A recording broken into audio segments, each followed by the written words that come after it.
बड़ी भाभी, छोटी भाभी, ये लीजिए आप दोनों का नाश्ता। हाँ हाँ लाओ सरिता, तुमने बहुत अच्छा किया, बहुत जल्दी नाश्ता ले आई तुमने नाश्ता किया क्या? खुशबू तो अच्छी आ रही है, लग रहा है अच्छा ही बनाया होगा तुमने सब कुछ, जैसे जैसे मैंने बोला था। ठीक है जाओ अब यहाँ से, अब हमें नाश्ता करने दो। तुम क्या यहाँ पर खड़ी हो, तुम्हारे पास तो बहुत सारे काम होंगे ना, जाओ अपने अपने काम निपटाओ सारे। माँ जी आपको भी कुछ चाहिए क्या? मैं आपके लिए भी कुछ ले आऊँ क्या? नहीं रहने दे, जा तू अपना काम निपटा। बड़ी बहू, मछली बहू, वो जो हमारे शर्मा जी है ना पड़ोस के, उनके यहाँ आज का निमंत्रण है, तो तुम दोनों को चलना है मेरे साथ। शाम को हम वहाँ पर ही खाना खाएंगे। तुम छोटी बहू को ये सब बातें बता देना बड़ी बहू। माँ जी तो क्या छोटी हमारे साथ नहीं जा रही है वहाँ पर? अगर फंक्शन है तो उन्होंने सबको बुलाया होगा ना, तो आपकी तीनों बहुओं को आपके साथ चलना चाहिए। क्या छोटी बहू हमारे साथ नहीं चलेगी? आप भी ना दीदी, उन्होंने हमें बुलाया है क्योंकि उन्हें पता है कि हमारे पति अच्छा खासा कमाते हैं। छोटी बहू को क्यों बुलाएंगे भला? उन्हें पता नहीं है कि छोटी बहू का पति एकदम नाकारा है, कुछ नहीं करता। वो दिन रात इधर उधर घूमना, बड़े भाइयों के पैसों पर ऐश करना, यही तो उसकी जिंदगी है। माँ जी ने तो उसकी शादी कराई थी ये सोचकर कि लड़का सही रास्ते पर आ जाएगा, पर देखो इनकी बहू ही सही रास्ते पर आ गई। मछली बहू, मुझे लगता है कि तुम्हें जल्दी से तैयार हो जाना चाहिए, वरना हम फंक्शन के लिए लेट हो जाएंगे। और फिर तुम वहाँ की ब्यूटी आइकन हो, तुम्हें लोग देखते हैं, कितना समझते हैं तुम्हें कि तुम सबसे ज्यादा सुंदर दिखती हो। तो एक काम करो, जाओ तुम तैयार हो जाओ अच्छे से। ये नाश्ता भी अपने साथ लेती जाओ, अपना कमरे में कर लेना और वहीं पर तैयार हो जाना। मैं भी तैयार होती हूँ, माँ जी से भी बोल देती हूँ ये भी तैयार हो जाए, इनको भी तैयार कर देती हूँ। ठीक है दीदी। क्या हुआ माँ जी, अचानक से आपकी शक्ल क्यों उतर गई? क्या हो गया, क्या बात हो गई? बहू, मैं सोचती हूँ मेरी बात तो ही एक छोटी बहू का सहारा है। मछली बहू तो उसे हरदम बात बात पर ताने मारती है, हरदम उसका मजाक उड़ाती है कि उसका पति नहीं कमाता। एक तो ही है मेरी बात जो मेरी छोटी बहू को समझती है। देख बेटा, सताक्षी कितने अच्छे परिवार से आई थी, भले ही गरीब खानदान से हो, लेकिन कितने संस्कारों वाली लड़की है। तू भी तो बड़े घराने से आई है, जितना बड़े घराने से मैं मछली बहू को लाई हूँ उससे ज्यादा बड़े घराने से आई है तू। लेकिन तू कभी भी छोटी बहू से कोई भेदभाव नहीं करती, अपनी दोनों देवरानियों को समान प्यार देती है और सम्मान देती है। पर मछली बहू ऐसा नहीं करती। कभी कभी मुझे इस बात की बहुत चिंता होती है, मेरे इस दुनिया से चले जाने के बाद तुम तीनों को ही तो एक दूसरे के साथ रहना है, और अगर आपस में तुम्हारा व्यवहार इस तरह का होगा तो कैसे चलेगा मेरा घर? कहीं मेरा घर टूट न जाए, कहीं तुम सबका आपस में बंटवारा न हो जाए। अरे माँ जी, आप बहुत लंबा सोच लेती हो, ऐसा कुछ नहीं होगा, आप चिंता मत करो, मैं हूं ना, आप मुझ पर पूरा भरोसा रखो। मैं जानती हूँ सताक्षी को, सताक्षी बहुत ही अच्छी लड़की है। भले ही गरीब परिवार से हो हमारी छोटी बहू, लेकिन उसके अंदर संस्कार बहुत है, सभी का भला चाहती है, कभी किसी को पलटकर उल्टा सीधा जवाब नहीं देती। माँ जी आप चिंता मत करो, एक न एक दिन सब कुछ ठीक हो जाएगा। बड़ी बहू, पर बात केवल इतनी ही नहीं है। मछली बहू के कहने पर अब मोहल्ले वाले भी भेदभाव करने लगे हैं मेरी छोटी बहू से। देख तो आज शर्मा जी ने हमें किस तरह से बुलाया है कि हम जाएं और बस हम ही आए उनके घर, हमारी छोटी बहू न जाए। कोई बात नहीं माँ जी, दुनिया वाले चाहे जितना भी भेदभाव करे, हम सब आपस में तो एक है। इतनी रात हो गई, अभी तक घर नहीं आए, अपने दोस्तों के साथ बैठकर कहीं गप्पे लड़ा रहे होंगे या कहीं शराब की बोतलें खाली कर रहे होंगे। ऐसे कब तक चलेगा? कैसे समझाऊं इन्हें? इनके ना कमाने की वजह से मैं इस दिन घर में क्या क्या दिन देखती हूँ, इन्हें उसका कौन सा अंदाजा होगा। अरे आ गए आप? तो क्या नहीं आना चाहिए था? जी मेरा वो मतलब नहीं था, मैं तो बस आपसे ये कहना चाह रही हूँ कि कुछ नहीं सुनना मुझे नींद आ रही है, जाओ यहाँ से। मैं आपको बस इतना समझाना चाहती हूँ जी, ऐसे कब तक चलेगा? कब सुधरेंगे आप? आपकी शादी हो गई है, घर परिवार है आपका, आपको हम सब पर ध्यान देना चाहिए, अपने परिवार पर ध्यान देना चाहिए। आप इस तरह से गैर जिम्मेदार रहेंगे तो फिर मेरा क्या होगा? आप कब सुधरेंगे जी? आपकी वजह से मुझे इस घर में क्या क्या सहना पड़ता है वो आप क्या समझेंगे? किससे कहूँ मैं अपना दुख? बेचारी छोटी कितनी दुखी है, पर मैं क्या ही कर सकती हूँ। देवर जी को तो मैं कभी सुधार नहीं पाई, मैंने कितनी कोशिश की इन्हें समझाने की, पर ये तो मेरी बात कभी समझते ही नहीं है। इनकी जिंदगी में बस खेलना घूमना ही सब कुछ है। इन्हें ये ख्याल नहीं है कि अब इनकी शादी हो चुकी है, इन्हें अपनी पत्नी का भी ख्याल रखना चाहिए, कोई जिम्मेदारी नहीं है इनकी। ये क्या किया तुमने? हाँ, मैंने तुमसे कल से कहा था कि मेरी फ्रेंड्स आ रही हैं और पार्टी का अच्छे से इंतजाम करना, और ये क्या किया तुमने? तुमने सारा गिलास ही गिरा दिया उनके ऊपर। तुम इतनी गैर जिम्मेदार कैसे हो सकती हो? होगी क्यों नहीं, जिसका पति ही गैर जिम्मेदार हो उसकी पत्नी भी गैर जिम्मेदार ही होगी। उम्मीद ही क्या की जा सकती है तुमसे? मेहमानों को ठीक तरह से ड्रिंक नहीं सर्व कर सकती तुम, बिल्कुल बेकार औरत हो तुम, इसीलिए तुम्हारा पति तुम्हारी कोई बात नहीं मानता। मैंने सबको सॉरी तो बोला था दीदी, पर क्या करूं, कोई मेरी बात सुन ही नहीं रहा था। बस सबको मेरा गिलास गिराना ही दिखा। दीदी मुझे चक्कर आ गया था अचानक से, इसी वजह से मेरे हाथों से वो गिलास फिसल गया। चक्कर आ गया था माय फुट। तुम एक काम सही से नहीं कर सकती, अच्छे से नहीं कर सकती। तुम्हें जलन होती है कि तुम यहाँ नौकरानियों की तरह काम करती हो, और मैं इस घर की बहू होते हुए भी यहाँ एकदम राज करती हूँ। मेरी सहेलियों का आना जाना होता है, मैं पार्टीज करती हूँ, ये सब तुम्हें पसंद नहीं है। ऐसे छोटे छोटे काम करके तुम ना अपनी जलन निकालती हो। मुझे सब पता है तुम्हारे बारे में। निहायत ही दुष्ट औरत हो तुम। अरे क्या हुआ तुझे? तुझे चक्कर कैसे आ गया था? तूने डॉक्टर को दिखाया क्या हुआ है, बता ना मुझे। दीदी मैं क्या बताऊं आपसे। मुझे चक्कर आ गए थे वास्तविकता में, इसी वजह से मेरे हाथ से ग्लास फिसल गया। मैंने डॉक्टर को दिखाया है, डॉक्टर ने कहा है कि मैं माँ बनने वाली हूँ। अरे वाह, ये तो बहुत खुशी की बात है। मुझे अभी तो पूरे घर को बताना पड़ेगा ये चीज। कितनी खुशी की बात है ये। फिर तू इतना मुंह लटका कर क्यों खड़ी है? तुझे बता देना चाहिए था ना मछली बहू को, वो तुझ पर चिल्लाती नहीं। बेकार में ही तूने इतना सब छिपा के, इतना बेकार में इतना रायता फैलाया हुआ है। चल अब तू आराम कर घर में, अब तो कोई काम मत करना। चल। कहाँ आराम करने को मिलेगा मुझे दीदी? आप तो जानती ही हैं मेरे पति कुछ कमाते नहीं हैं, तो अब मैं कैसे आराम कर सकती हूँ? मैं तो यही सोच सोच कर अफसोस कर रही हूँ कि जिस तरह से मैं अपनी नौकरानी बनकर इस घर में जिंदगी बिता रही हूँ, ऐसे ही मेरा होने वाला बच्चा भी इस घर में सबसे बेकार गिना जाएगा, सबका काम करेगा वो। ऐसे कैसे गुजरेगी हमारी जिंदगी? मैंने तो जब से ये खबर सुनी है मुझे दुख हो रहा है। ऐसा मत सोच। जब से मैंने ये खबर सुनी है ना, मेरा मन करता है मैं कहीं फांसी लगा लूं, जान दे दूं अपनी। हे भगवान, ये तो बहुत बुरा हो रहा है छोटी के साथ। ऐसा नहीं होना चाहिए। मैं इस घर की बड़ी बहू हूँ, मेरे होते हुए इस घर में इतना अन्याय कैसे सहूं मैं ये सब कुछ? अब मुझे ही कुछ करना होगा। मैं ऐसे इस घर में अन्याय होते हुए नहीं देख सकती। छोटी दिन रात काम में लगी रहती है, मजली इसे तभी सुनाती रहती है, और यही वजह है कि इसकी अंतरात्मा तक टूट चुकी है।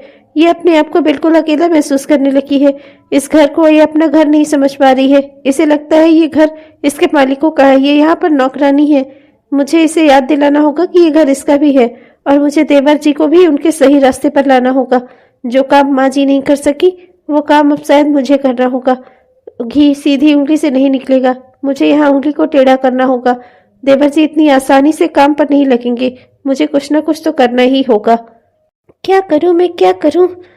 हाँ, अब मुझे कुछ ना कुछ तो करना ही होगा।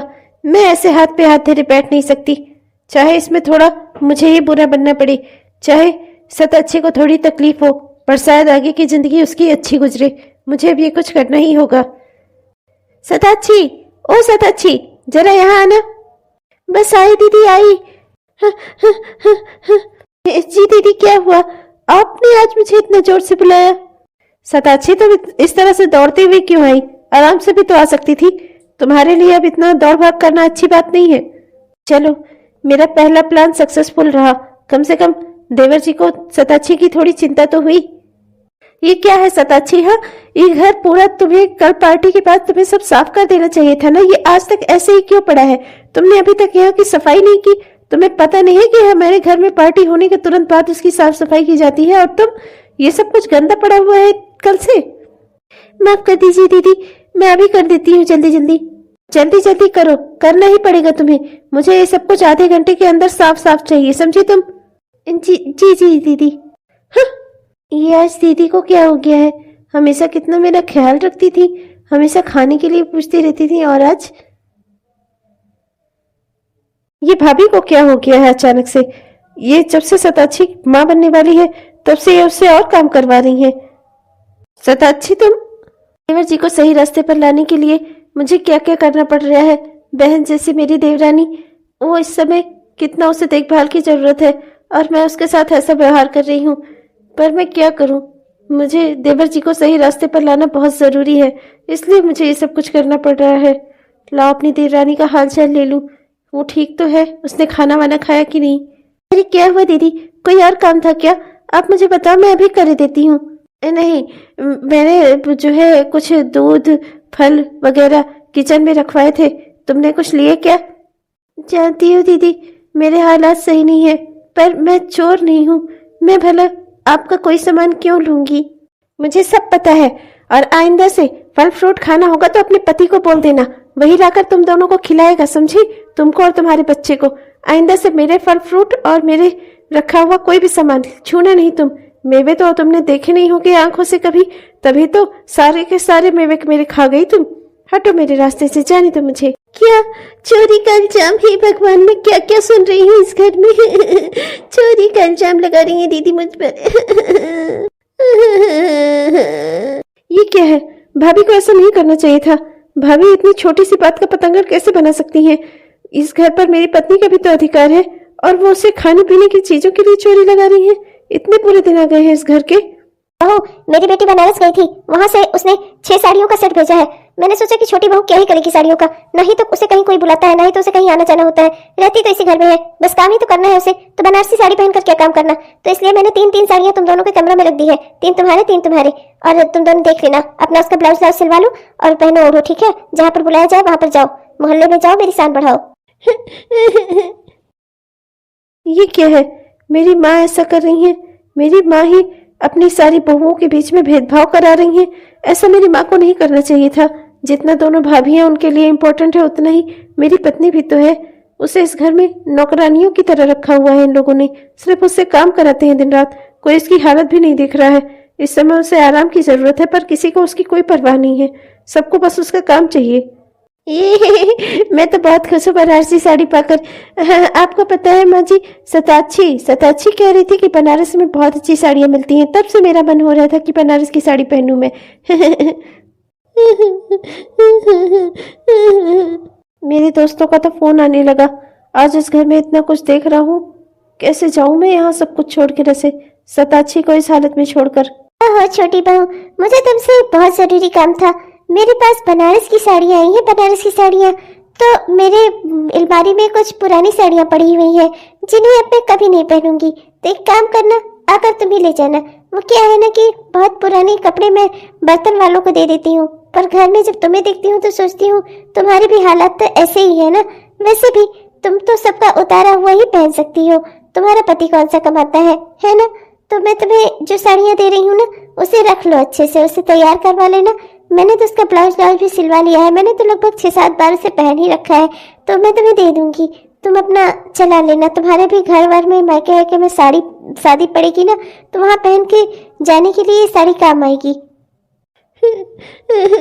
मतलब कि मैं ये नई साड़ी मुझे नहीं मिल सकती? इस घर में मुझे बहू होने का कोई दर्जा प्राप्त नहीं है, बल्कि यहाँ पर सबने मुझे नौकरानी बनाकर रखा हुआ है। अब मैं यहाँ नहीं रहूंगी, बहुत हो गया। क्या फायदा ऐसी जिंदगी का जहाँ कोई सम्मान ही ना हो। ऊपर से मैं माँ बनने वाली हूँ, मेरा बच्चा भी इस दुनिया में आ जाएगा, वो भी अब ऐसे ही जिंदगी गुजारेगा मेरी तरह। इतना कुछ करने के बाद भी देवर जी को कुछ भी होश नहीं है, गए अपना घूमने फिरने। मैं तो उनके भाइयों को तंग आ गई हूँ। मैंने कितनी बार उन्हें समझाया कि इन्हें पैसे मत दो, पर देवर जी जाते हैं बाहर से उधार ले लेते हैं और अपने भाइयों के नाम पर, और उनके भाई उनका उधार चुकाते हैं, और वो बाहर बाहर घूमते फिरते हैं, दोस्तों के साथ मौज मस्ती करते हैं, और अपना जहाँ मन करता है वहां पैसे उड़ाते हैं। इस तरह से कैसे चलेगा? इतना कोशिश कर रही हूँ मैं कि सताक्षी को सम्मान मिले। इतना सब कुछ मैं इसीलिए तो कर रही हूँ कि उसके होने वाले बच्चे को भी मान सम्मान मिले, वो भी हम बहुओं के बीच में हमेशा अच्छी गिनी जाए। लेकिन मैं क्या करूँ, देवर जी की चमड़ी तो एकदम मगरमच्छ वाली हो गई है, जिस पर किसी बात का कोई असर ही नहीं होता। क्या करूँ मैं, कैसे उन्हें सुधारूं मैं? अब इतना समय हो गया मुझे इतना सब गलत काम करते करते, पर उन्होंने तो कभी आकर कोई शिकायत की ही नहीं, ना ही तो वो काम पर ही गए। क्या हुआ यार, किसकी सहमत आई है जो आज तुम इतने गुस्से में हो? छोटे देवर जी की। आपको पता है मैं बहुत परेशान हो गई हूँ। सताक्षी माँ बनने वाली है, पर वो हर वक्त इसी टेंशन में रहती है कि उसे इस घर में बराबर का मान सम्मान नहीं मिल रहा है, और उसे उसकी टेंशन की वजह कोई और नहीं है, छोटे देवर जी ही है। ना तो वो काम धंधा करते हैं, ना ही तो किसी काम के प्रति उनकी कोई रुचि है, ना ही तो कोई जिम्मेदारी है। उनकी वजह से ही सताक्षी का सम्मान घट रहा है। मैं नहीं चाहती कि इस समय इस अवस्था में उसे किसी तरह की चिंता हो। मैं चाहती हूँ कि जब तक वो माँ बने तब तक उसके हालात सुधर चुके हों, घर में सब कुछ सही हो चुका हो, और देवर जी भी अपना अपने काम पर जा रहे हों, जिससे उसे कम से कम मन से तो शांति मिलेगी।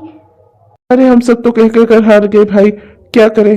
वो ना तो कहीं जाता है ना ही काम ढूंढता है, यही दोस्तों के साथ घूमना फिरना मजे करना, यही उसकी जिंदगी बन गया है। मैंने तो उससे कई बार कहा, पर क्या ही कहूँ जब वो मेरी बात मानता ही नहीं। तो ठीक है, तुम देख लो, अगर कुछ हो सकता है तो हो, नहीं तो मैं तो यही कहूंगा बेकार में अपनी एनर्जी वेस्ट करने से कोई फायदा नहीं है। वो कभी जिंदगी में काम नहीं करेगा। करेगा कैसे नहीं, मैं कराऊंगी उससे। अब तो बस एक ही काम करना शेष रह गया है। अब तो मैं अपने काम को अंजाम आज दूंगी ही। बहुत बड़ा काम मुझे बच गया है। अब मैं एक ही बार में सब कुछ सही कर दूंगी। अरे सताक्षी, छोटी बहू, जल्दी चलो। चलना नहीं है क्या? क्या कर रही हो घर में अंदर? जी दीदी चलिए। भाभी, आप सताक्षी को कहाँ लेकर जा रही हो? सताक्षी, तुम कहाँ जा रही हो भाभी के साथ? मुझे तुम्हें बताना कुछ जरूरी नहीं समझा है आजकल। हाँ, मैं सताक्षी को हॉस्पिटल ले जा रही हूँ। डॉक्टर के साथ इसका अपॉइंटमेंट है। ये बच्चे को जन्म नहीं देना चाहती, तो मैं इसमें क्या कर सकती हूँ? जब माँ नहीं तैयार है बच्चे को जन्म देने के लिए, तो मैं इसे हॉस्पिटल ले जा रही हूँ जिससे सब कुछ सही हो जाए। क्या पागल हो गई है तुम?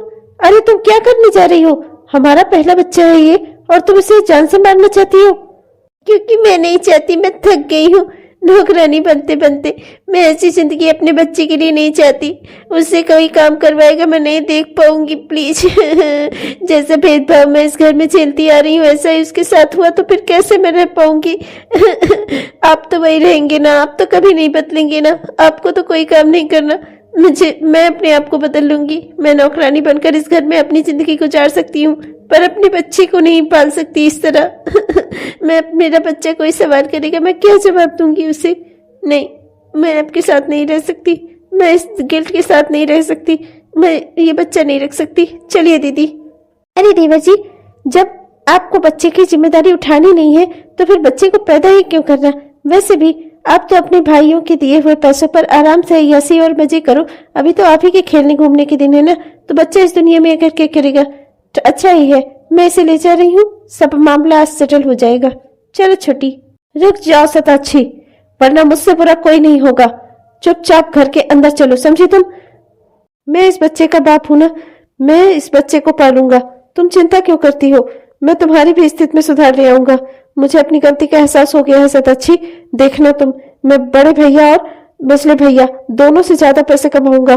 देखना तुम्हारा सम्मान सबसे ऊपर होगा। तुम मुझे माफ कर दो, मुझे बस 1-2 महीने का मौका दे दो।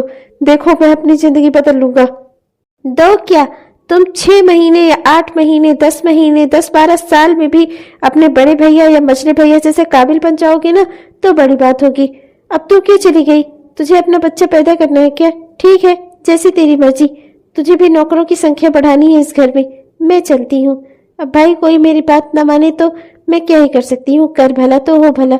मैंने तो भला ही सोची थी, पर अब तुम्हें अपने बच्चे को जन्म देना है तो दो भाई, मैं ही क्या ही कर सकती हूँ। अच्छी, मुझे माफ कर दो। कुछ ही दिन मैं यहाँ पर रहा, सारी स्थिति मैंने देख ली। सुबह शाम में भी आजकल मैं जो कुछ भी देख रहा हूँ ना, मुझसे बर्दाश्त नहीं हो रहा है। तुम्हारा ये दुख मुझसे देखा नहीं जा रहा है, इस सब की वजह मैं हूँ। तुम देखना, मैं यूं ही नहीं कह रहा हूँ। मैं बहुत सारे पैसे कमाऊंगा, तुम्हें तुम्हारा सम्मान दिलाऊंगा इस घर में। प्लीज सताक्षी, तुम दुखी मत हो। इस समय तुम्हें अपना और हमारे बच्चे का ख्याल रखना चाहिए।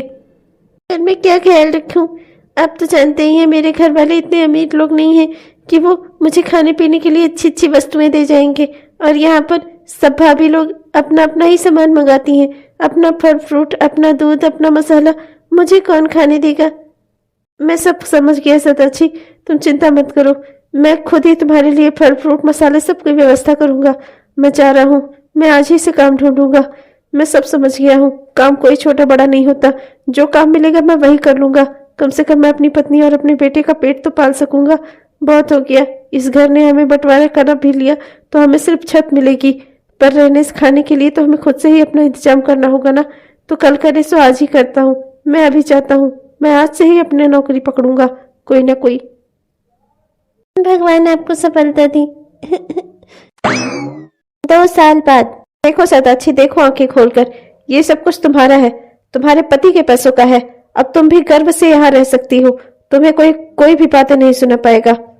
तुम्हारा पति भी अब से कमाने लगा है। मैं आज वाकई में बहुत खुश हूँ। मैं भी बहुत खुश हूँ। छठे देवर जी, आपने तो हमें नहीं बुलाया, पर मैंने जैसे ही सुना ना कि आज आपने अपने इस घर का गृह प्रवेश करवाया है, मैं तुरंत ही चली आई। मैंने सोचा अपनों को कैसे बुलाना, क्या याद करना। मैं तो खुद ही आपकी अपनी भाभी हूँ, तो मैं तो चली सकती हूँ ना, है ना। मैं माँ जी को भी लाई हूँ, वो बस बाहर ही है, आती ही होंगी। आप यहाँ क्यों आई हैं? मैंने तो आपको नहीं बुलाया, ना तो मैं चाहता ही हूँ कि आप इस घर में कदम भी रखें अपने। आपने मेरी पत्नी को बहुत दुख दिया है।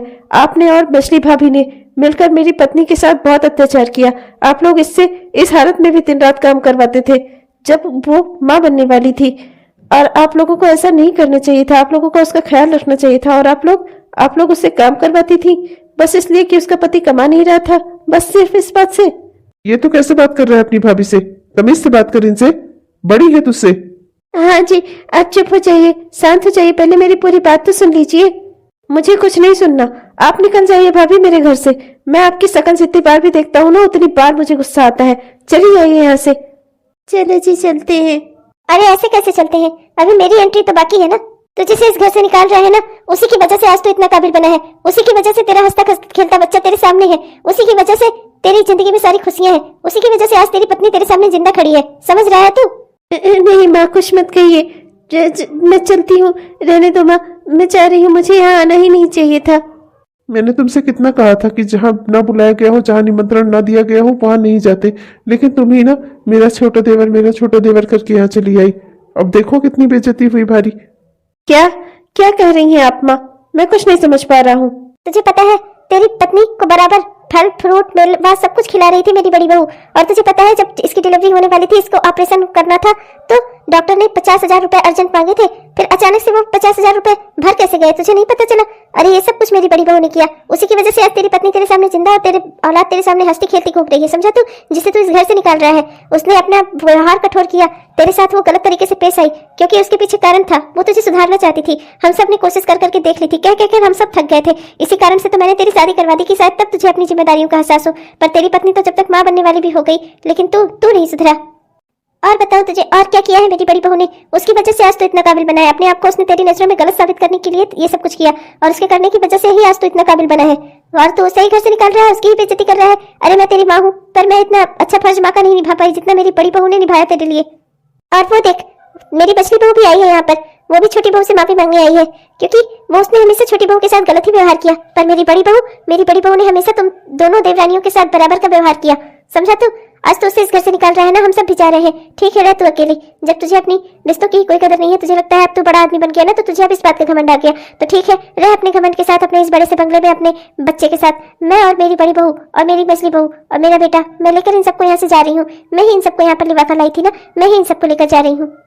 नहीं भाभी, प्लीज मत जाओ, मुझे माफ कर दो। मुझे अपनी गलतियों का एहसास हो गया। मुझे अब सब कुछ पता चल गया है, मुझे सारी सच्चाई पता चल गई है। प्लीज भाभी, ये घर आपका है, इस घर से आप नहीं जा सकती। भाभी, आपने मुझे अपना बेटा मानकर मेरी हर तरक्की के लिए आपने जितना जो कुछ हो सकता था वो सब किया है। तो भाभी अब आप प्लीज अपने बेटे का साथ छोड़कर मत जाओ। मेरे इस घर में आपका स्वागत है भाभी। मैंने आपकी खुशी देख ली, बस मेरे लिए बहुत है। मैं अपनी दोनों देवरानियों में कभी कोई अंतर नहीं करती थी। मैं हमेशा चाहती थी कि हम सब आपस में, तीनों देवरानी जेठानी सब मिलकर आपस में खुश रहें। भाभी, मैं आपकी वजह से इतना काबिल बन पाया हूँ। आपने मेरी माँ का फर्ज निभाया है। मुझे माफ कर दीजिए भाभी। गुस्से में मेरे मुंह से जो भी उल्टा सीधा निकला उस सब के लिए मुझे माफ कर दीजिए। और ये घर आपका भी है, इस घर में आपका पूरा स्वागत है। भाभी, क्या आप अपने इस बेटे को माफ नहीं करोगी? जैसे आपके लिए चिंटू मिंटू है, वैसे ही मैं भी तो हूँ। क्या आप मुझे इतनी सी गलती के लिए माफ नहीं करोगी? प्लीज भाभी, मुझे माफ कर दीजिए। मैं यहाँ पर रहने नहीं आई थी देवर जी। मैं तो बस आपको ये बताने आई थी कि उस घर में भी आपका स्वागत है। पहले की तरह आप अपनी पत्नी के साथ उस घर में रह सकते हैं, और अब तो आपकी पत्नी का दुगना तिगुना 4 गुना सम्मान होगा। थैंक यू भाभी, ये कहकर आपने मेरे मन से बोझ कम कर दिया। मतलब कि आपने मुझे माफ कर दिया। अब हम सब साथ में रह सकते हैं। आप दोनों मेरे लिए राम भैया और सीता मैया की तरह हो। मैं आप दोनों के साथ ही रहूंगा। दीदी, जिस चीज के लिए मैं इतना परेशान थी, आपने वो काम कर दिया। आपकी वजह से आज मुझे जीवन में खुशियां मिली हैं। दीदी, आपका बहुत बहुत धन्यवाद। इतना फर्ज तो बहन होने का मेरी सगी बहन भी ना निभाती जितना आपने निभाया है। आपका बहुत बहुत धन्यवाद दीदी। मुझे भी माफ कर दे छोटी। मुझे दीदी ने बहुत बार समझाया, पर मैं ही तुझसे हमेशा जलती थी। मैं सोचती थी कि अगर तेरा पति कम कमाता है तो तुझे बन संवर कर नहीं रहना चाहिए। मैंने हमेशा तेरे साथ गलत व्यवहार किया है, प्लीज मुझे माफ कर दे। मैं कभी ये सोच ही नहीं पाई कि हम तीनों देवरानी जेठानियों को तो कम से कम एक दूसरे के साथ रहना चाहिए, मिलजुल कर रहना चाहिए। मुझसे ही गलती हो गई, मुझे माफ कर देना। अरे नहीं नहीं दीदी, आप तो मुझसे बड़ी हैं, आप मुझसे क्यों माफी मांग रही हैं? अगर मैंने आपके थोड़ी बहुत दो चार काम कर भी दिए तो इसमें कौन सी बड़ी बात हो गई? दीदी, आपको मुझसे माफी मांगने की कोई जरूरत नहीं है। जैसे बड़ी दीदी ने कहा है ना, हम तीनों देवरानी जेठानियां हमेशा साथ में रहेंगी, एक दूसरे के हमेशा साथ। आज मुझे लग रहा है मेरा परिवार बिल्कुल राम भगवान के परिवार की तरह हो गया है। सब मिलजुल कर जिस परिवार में रहते हैं उसी परिवार में सुख और शांति रहती है। मेरी बड़ी बहू ने मेरे छोटे बेटे को रास्ते पर लगाने के लिए बहुत बड़े बड़े त्याग किए, अपना बुरी बन गई वो दूसरे के नजरों में। मेरी बड़ी बहू सीता मैया की तरह है और मेरा बड़ा बेटा भगवान राम की तरह है।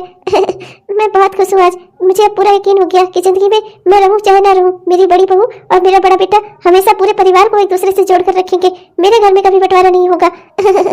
हेलो दोस्तों, आप सबको मेरा प्यार भरा नमस्कार। तो कैसे हैं आप सब? उम्मीद करती हूँ कि बहुत ही बढ़िया होंगे।